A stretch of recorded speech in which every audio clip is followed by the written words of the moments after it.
Hello, welcome to the Rhode Island Small Business Coalition live forum. I'm your host, Dakian, a small business owner here in Rhode Island. I own Eat Drink Rhode Island. And we've got another fantastic guest with us this week. He's got limited time today, so we're going to jump right in with General Treasurer Seth Magaziner, who's also a candidate for Congressional District 2 here in Rhode Island. So Hi, David. How please are give you? a nice welcome on Facebook. If you have comments and questions and things like that, put them there in the chat on Facebook. And we've got Treasurer Seth Magaziner here with us. Welcome, sir. Well, thank you for having me. It's great to be here. It's great to have you here. I really appreciate you taking the time to have this conversation. I know it's an extremely busy time of the season for you. Have you filed yet? Have you done your paperwork? Yep. We filed. We are running to stand up for Rhode Island in Congress and to fight for small businesses, fight for education, a clean energy future, and we're getting a great response. We're off to a great start, and I'm very grateful to you for the work of your organization in lifting up Rhode Island small businesses and our food and beverage and hospitality sector, which is very much the lifeblood of our economy. So thank you. Yeah. Thank you. I appreciate you saying that. Yeah, there's a million different topics. Obviously, we could talk about in regards to Congress and what's going on, in the race. But we'll try and stick and focus to small business here today, since this is the Small Business Coalition forum. Why don't we start with it's a packed race. Let's not get around. There's a lot of Democrats running. The primary is September 13th. So that's the first step in this race is the September 13th primary, and then whoever comes out of that, obviously you hope it to be yourself, will be facing Alan Fung for the general election in November.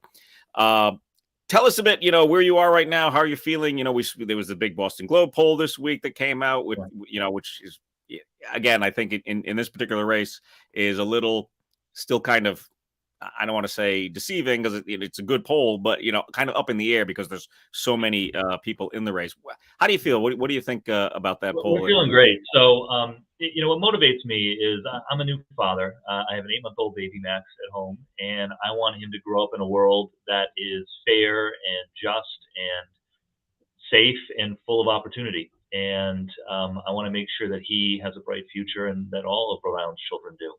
And so in Congress, I want to prioritize moving us to an affordable, clean energy economy, a sustainable economy. I want to prioritize supporting small businesses and making sure that we have a fair economic landscape for small businesses relative to the bigger players. Want to lower the costs of doing business, particularly the cost of healthcare for Rhode Islanders, and make it easier for Rhode Islanders to get access to high quality, affordable care and lower costs on prescription drugs in particular. And fight for common sense gun safety legislation and support a woman's right to choose. I would say that we're off to a great start. So what we're seeing is a great response to the fact that I'm the only candidate in the race who has spent real time in every community across District 2 working with people to solve problems. I've spent time working in Johnston and Cranston to build new elementary schools, working in West Warwick to help that town convert to their buildings to clean energy. The town of West Warwick has not paid an electric bill on their town buildings in 5 years because we helped them build solar panels and windmills from the clean energy funding program that I created at the State Infrastructure Bank.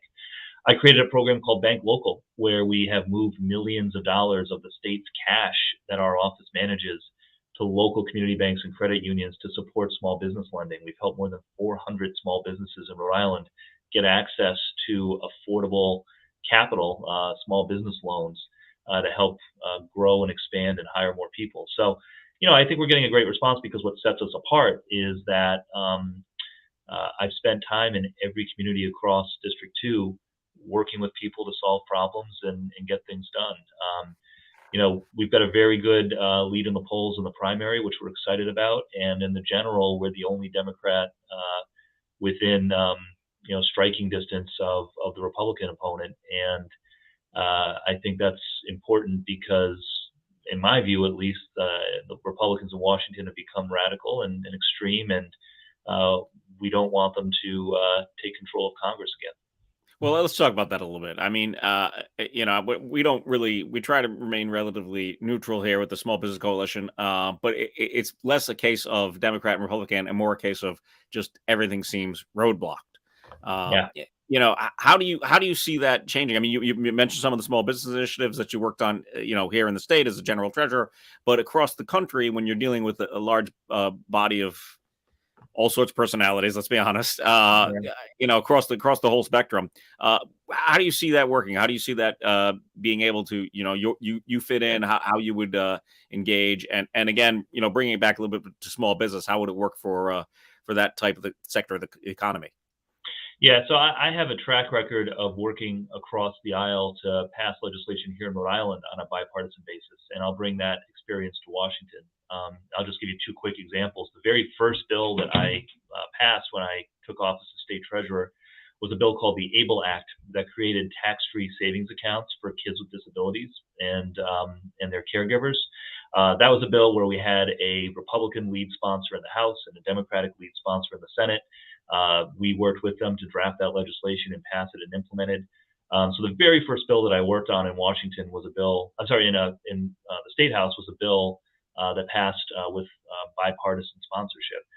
Similarly, the school construction program that I developed passed the General Assembly with broad bipartisan support and was approved by voters on the ballot in 2018 with more than three-quarters of the vote. So I do have experience working across the aisle to get things done. I'll bring that experience to Washington. And I think that small business is an area where there should be bipartisan agreement. Right. We've seen it in places. So, the PPP program, for example, was a program that, you got to give credit where it's due. It by and large was a successful program. It helped a lot of businesses and workers stay afloat in those early months of the Definitely. pandemic when there were shutdowns and revenue wasn't coming in. And that was bipartisan legislation that was crafted very quickly. And so I do think that's possible. And I think that small business should be a rallying point for bipartisan cooperation. No, it's a very good point. It should be, and it's again, a lot of these things we think about, we kind of call them no brainers, but they end up. I mean, let's be honest. I'm not, here in the state, bipartisanship is relatively easy. I would say, you Yeah. can reach out to anyone in Rhode Island. This is the beauty of Rhode Island, right? I mean, and it really doesn't have these broad divisions, really striking divisions that you end up with on the federal level. And that's where the concern is. I think sometimes is regardless of what side. I mean, if you just look strictly at the numbers, the Republican side of the Congress, when they're in charge, don't seem to want to pass anything, and just it's just unfortunate. But on the other side of it, when the Democrats are in charge of Congress, they can't seem to pass anything. Yeah. So it's really Yeah. an interesting a dichotomy to try and understand. Yeah, there's no question that Washington is broken, and we are more polarized in our politics than at any time in our lifetimes. And I am running to try to change that. I certainly have my values and beliefs. I think my values are in line with Rhode Island values on issues like clean energy and choice and common sense gun safety and protecting Social Security and Medicare. But I also understand that in order for our democracy to endure, the way it's supposed to work is we all go to Washington with our own ideologies and constituencies, but then we try to find, okay, where's the overlap? Where are there opportunities to work together? Right. And I do think that those opportunities for overlap exist. I think that support for small businesses is one of them, and not just in a kind of feel good, symbolic kind of way, but in a way that's actually meaningful. I think that uh, you know making sure that we strengthen antitrust enforcement, for example, so that bigger players aren't allowed to use their market power to snuff out small businesses. That's something that's very important, and where there seems to be some growing bipartisan awareness that more needs to be done there. I think that tackling supply chain issues and high energy costs should Right. also be an Yeah. area where there's some bipartisan cooperation. One of the things that the last year I think has shown us, and COVID showed us, is that there are downsides from having supply chains that are not domestic supply chains. Yeah. A lot of the shortages that small businesses are experiencing now um, can be alleviated by onshoring a lot of our manufacturing, re-onshoring a lot of our manufacturing, and producing more in America. Yeah. And Yeah. I Absolutely. think that should be an area where, for example, there ought to be some new bipartisan consensus. Let's make more stuff in America again, so that if there is a pandemic or a war or other global instability, Rhode Island small businesses, restaurants, and others are still able to get the supplies that they need, regardless of what's happening outside of our borders. Well, let's talk about that for a minute. I got actually an interesting case study that just happened to me yesterday, which I think we'll use as an anecdote for this story. I've got a client; they want some new T-shirts made. We went to a local producer here. I'll give them a shout out. They're So Right in Pawtucket, nice folks, and they gave us the catalog and said, "Okay, what would you like us to produce?" And we looked. We said, "Okay, we want that color, our logos, and this and that." And they said, "Oh, sorry, that color is way out of stock for months and won't be back for months." And the reality is, let's be honest, we couldn't get a T-shirt and have a T-shirt made for $12 if that T-shirt that they in Pawtucket can't buy from probably China or Thailand or Indonesia, somewhere overseas, for a few bucks. Yeah. How does that sort of supply chain issue get resolved? How do we understand, because inflation is also occurring right now at the same time. So how do we have these Yeah. two problems that are occurring? And So I think there's a few, yeah. what are your thoughts on that? How do we I think there's a tackle few that? things. Yeah, I think there's a few things that we can and should do. The first is we should expand our definition of what is essential manufacturing that must be done in America. So, here in Rhode Island, we still have a pretty sizable manufacturing sector. We have 40 Yeah, or 50,000 Rhode Islanders who work actively in manufacturing. A lot of those manufacturing jobs in Rhode Island right now are connected to the defense industry because there are good laws that say that American defense equipment has to be made in America. But that makes sense, but why don't we have similar requirements for medical equipment, for example? PPE, these other types of essential things that we need in a crisis, that right now are being made overseas and putting America at risk. So, whether it's PPE, medical equipment, um, you know, semiconductors and microchips that go into critical hardware. I think we need to look at putting in legal requirements similar to what we have in the defense industry for more of that to be made in America. Now, pigments for T-shirts may not fall into that category, so let's talk about that. I think that brings me to sort of the second point, which is for any product, even if it doesn't have a national security implication or public health implication, we should be offering tax credits or other financial incentives to bring jobs back to America, and to onshore more of that manufacturing. I think that's the kind of thing that there ought to be some bipartisan cooperation around. And then finally on energy costs, you know, there are a lot of factors at play there. I do think that higher energy costs are driving a lot of the inflation that we're seeing in other sectors of the economy. yeah, I've been in favor for months now of suspending the federal gas tax. I think it's only one part of the solution, but I do think we should do it. Continue to tap into the Strategic Petroleum Reserve, but also most importantly, this just underscores the need to speed our transition to an affordable clean energy economy, so that we are not beholden on the Vladimir Putin's and Saudi Arabia's and Venezuela's of the world for our energy right, supply. yeah. It's absolutely essential and will be more affordable for Rhode Islanders and Americans if we can complete that transition.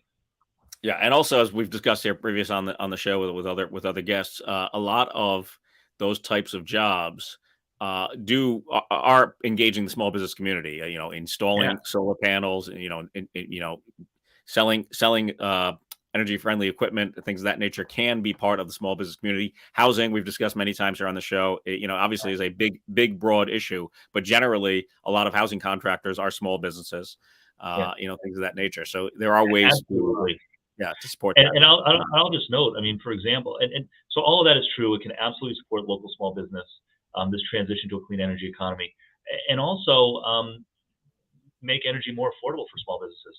Yeah. The latest procurement for offshore wind for the Revolution Wind project that's about to start was at a price that was lower than the market rate of electricity 3 years ago, before prices began to spike. So uh, clean energy, particularly in Rhode Island, can be and will be more affordable than shipping in fossil fuels from around the world. Well, one would hope. Yeah, absolutely. That would make sense. So then, but okay. So the other piece of the puzzle, as I mentioned, is the inflation. Let's be honest. Yeah, We're never going to have the healthcare system that it works quite well in in other parts of the world where it's little to no costs for employers, which is a huge burden on small businesses here in Rhode Island. Yeah. I say never, but hopefully that's not the case. Hopefully one day that does change. But either way, it's a huge cost for small businesses. We obviously have higher cost of living here than in other parts of the world, and so employees need to be paid more. So some of these things, I know we've had this discussion over the years. Manufacturing, bring manufacturing back, and how do we do that? Some of it just can't come back. I mean, let's be honest, because with the costs of things the way they are here, because we live a good life here. No one's critical of the life that we're living here. It's just the reality. You can't lower some of those costs. So how do you start combating what we're all seeing is very painful inflation? Yeah, so it's some of what I just mentioned, right? So I do believe we should suspend the federal gas tax. We should utilize the Strategic Petroleum Reserve. In the short run, we should do things to help lower the cost of energy. And then in the longer run, although not too long, we've got to speed this transition to a clean energy economy, which will be more affordable for people. Similarly, I do think that some onshoring of manufacturing and shortening some of our supply chains will help lower costs. I think stricter antitrust enforcement will help as well. Part of why costs have gone up is because a lot of industries have become so consolidated that there's just a few big companies left that have a lot of market power to raise prices, and stronger antitrust enforcement will help with that. And on healthcare, as you mentioned, there's a lot of things that we could do to lower the cost of healthcare. Number one on my list is allowing the federal government, Medicare and Medicaid, to negotiate prices with the drug companies.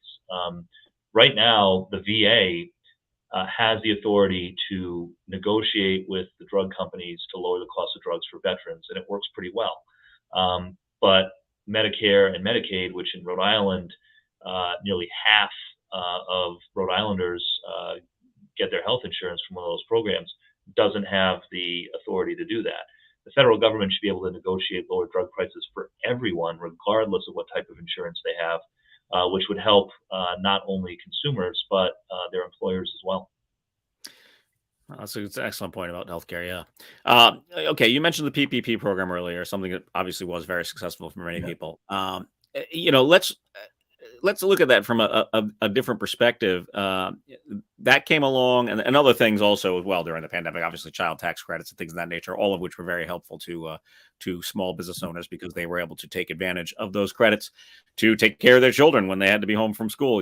For distance learning. Those were all meant to help and alleviate a big problem, the pandemic.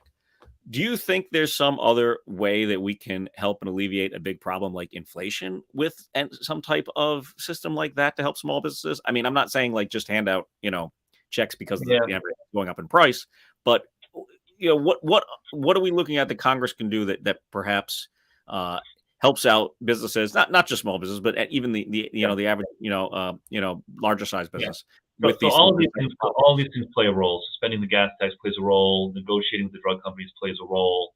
Onshoring manufacturing plays a role. Another one that I would highlight is support for childcare and universal pre-K.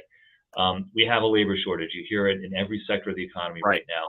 Uh, by better supporting childcare and pre-K, which the federal government can and should do, it'll free up more parents to re-enter the workforce and help address some of the labor shortages that we're seeing across the economy.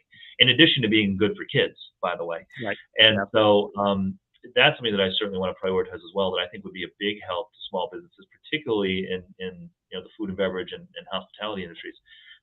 If we can make childcare more affordable for families, it will help families not only by making it easier for them to afford that care for their kids, but also making it easier for more parents to go back to work, take on more shifts, do more things that otherwise they wouldn't be able to do. That's a good point. I mean, the labor market it's bizarre right now. I mean, really, it is so strange to see what is going on right now. I mean, obviously, it's a good number to see the unemployment number so low, but it is shocking the number of people I talk to almost on a daily basis that can't find employees, so they have to Yeah. actually close the store some days or close the restaurant, certain hours. It Yeah. really is a very strange situation. We have to make it easier for people to go back to work. And Yeah. so expanding access to childcare is one way. Expanding the earned income tax credit is another. That's one of my the earned income tax credit is one of my favorite policy interventions because it's basically a raise for workers that employers do not have to pay for. Right. And so expanding the EITC, I think, could help make it easier to attract people back into the workforce. There are absolutely things that Congress can do to make it easier for small businesses to get through this moment in time that we're living through. That's a good one. I'm glad you brought that one up. Not something I thought about. That's kind of what I'm driving at is what can we do? What can our Congress do to help these small businesses without anything coming out of the small businesses? So that EITC one is an interesting one. Good luck with something like that. I think if you make it there. Ben, do we have any questions on Facebook for the treasurer? No questions at the moment. Sorry, Ben, couldn't hear you there. No questions at the moment. No, looks like we're live. We don't have any questions at the moment. As always, you can if you're coming to this late and you haven't had a chance to watch it all, you can after we end the show, it'll be archived on Facebook for you to watch the entire thing. Seth, I want to keep you. I know you were short on time today, so I think do we have any more time with you, or do you got to get going? I have a couple more minutes. All right, so great. Let's talk about the campaign of the race itself. I think it's a fascinating thing. A lot of folks out there don't really understand the politics side of it sometimes, and you certainly have been a seasoned politician, part of the the government, working for many years now as a treasurer. And I think I have to say, it's an unsung role, but I think we've seen some nice progress in the treasury for the last few years. How do you feel that background that you've had is really what drives people understanding what it is to do with the treasury? Yeah, hugely helpful. I think that the experience that we bring from the treasurer's office on a range of different issues is a real proof point for the kind of change that we can bring. So on clean energy, again, one of the first things that I worked on as treasurer was starting clean energy programs at the Rhode Island Infrastructure Bank that have put thousands of people to work all across the state on solar and wind and climate resiliency work. As I mentioned earlier, we helped the town of West Warwick with town-owned wind and solar projects that are powering their town buildings. We helped Warwick convert their streetlights to LEDs, saving taxpayers millions of dollars. We helped Westerly build up their infrastructure against flooding and becoming more climate resilient. The school construction program that we started, hugely impactful. Since we launched that program 4 years ago, this is a program that I developed as chair of the school building task force that Governor Raimondo appointed. The plan that we developed is now allocated $2.5 billion to repair or replace 200 schools across the state, from Cranston to Johnston to North Kingstown and everywhere in between. So I can bring that experience to this campaign and to Washington, an experience of actually producing tangible results. And as far as the race itself goes, what I've learned, from being in this for 8 years or so is you never take anything for granted. You have to ask people to. You have to earn every vote and ask people for their vote and not take any election for granted. I've also found that the people who are most successful in government are the ones who are the best listeners. And so I really try my best to get all over the state, all over the district, as I have been doing for the last 8 years, to really hear people's concerns on a deep level and work with people to come up with solutions. Well, so yeah, that's really what I was driving at and trying to understand. But you also left out one key piece of what you've done the last 8 years, which I think, while it doesn't always affect small businesses because pensions aren't part of small business, it's still a huge chunk of what the treasurer's role is. And as someone who's married to a school teacher and counts on that one day, tell us a little bit because it does affect small business in that respect. Many of us have partners and have to rely on those types of systems. Where are we right now? How do you feel about it? We're in a good place. So every Rhode Islander deserves a secure retirement, and particularly those who spent their lives serving the community as teachers, as first responders, as nurses, municipal employees. And I'm proud to report that the state pension fund is in better health now than it has been in many years. We launched several years ago what we call the Back to Basics investment strategy for the pension fund, where we got out of a lot of the high fee investments that we had been in before that were costing a lot but not producing results. And we've come a long way. We ended 2021 at an all-time high. And not only that, we've outperformed most other pension funds around the country pretty consistently over the last few years. We outperformed more than 85% of public pension funds nationally last year. We are tracking at outperforming more than 90% of public pension funds this year. And so we've come a long way. The health of the pension system is stronger now than it has been in a long time. We are getting closer and closer to that magic level of being a well-funded pension plan for the first time in decades. And so we've come a long way. It's good news for the state, certainly for the people who are in the pension system, but also for all taxpayers, because it means that going forward, more and more of the pensions that we pay out are being paid for by investment earnings as opposed to taxpayer dollars. Right. Yeah, that's key. That's the key. And obviously it's just a prediction. I can't put you on the spot, so we won't hold you to anything. But how do you feel going forward if we do get into the R word or anything like that? What's your feeling with the system? Oh, if we go into a recession, you mean? Yeah. Yeah, very confident. One of the things that we did is, as part of Back to Basics, we put a portion of the pension fund into something that we call the crisis protection strategy, which is made up entirely of investments that typically go up when everything else is going down. And that helps offset losses if there is a bad economy. It's been tested once before, which was in early 2020 when the pandemic first came and the stock market went down by 20 odd percent. The crisis protection strategy actually gained hundreds of millions of dollars and helped offset our losses during that period. So, we're getting a little in the weeds here, but the bottom line is the pension fund is very well diversified.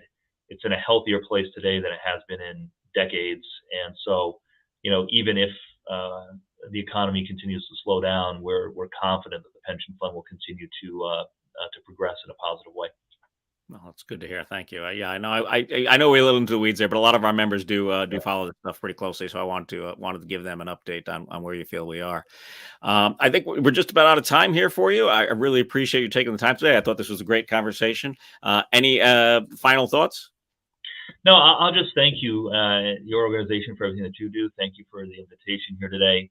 Rhode Island, because we're a small state, that means small business is an especially big deal. And I've always worked hard to promote and serve small business as well as state treasurer through the Bank Local program and our other initiatives. And if I am fortunate enough to represent Rhode Island in Congress, I will do the same from there. And I look forward to continuing the conversation and the collaboration. So thank you all very much. You're welcome. Thank you for your time. I really appreciate it. Good luck with the race. Thank you again to our guest, General Treasurer Seth Magaziner. Thank you. Take care.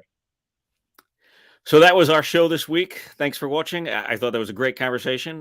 We appreciate the treasurer taking his time to get on here. As I mentioned, and obviously the race is getting into the busy mode now for the next couple of months. So keep an eye on that. We've got other candidates coming up soon. We've got another candidate for Congressional District 2, Joy Fox, joining us in a couple of weeks. We've got Ashley Kalis, who's running for governor, coming up. I hope you can, if you haven't seen them, please go back and watch our interviews with Nellie Gorbea and who else did we have on this recent? Oh, Stephen Pryor is running for office as well. So you can check out those recent interviews. And please, as always, go to rismallbusiness.org. Sign up for the Small Business Coalition newsletter. There's lots happening with the coalition. We've already had a one board meeting last month. We're having another tomorrow to bring our small business portal to you.